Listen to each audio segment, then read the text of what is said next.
ఏ article రాష్ట్ర అత్యవసర పరిస్థితిని వివరిస్తుంది? 55. Option 3 article 356. భారత రాజ్యాంగంలోని ఏ ఆర్టికల్ భారత ఉపరాష్ట్రపతిని గురించి పేర్కొనబడింది? Option 3 article 63.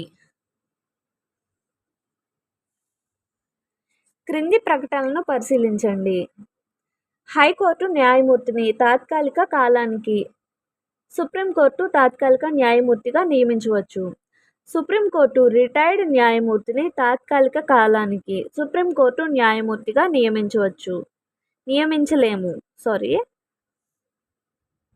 57th bit option 2 B మాత్రమే సరి అయినది ఏంటండి, అంటే ఏ అనేది తప్పు.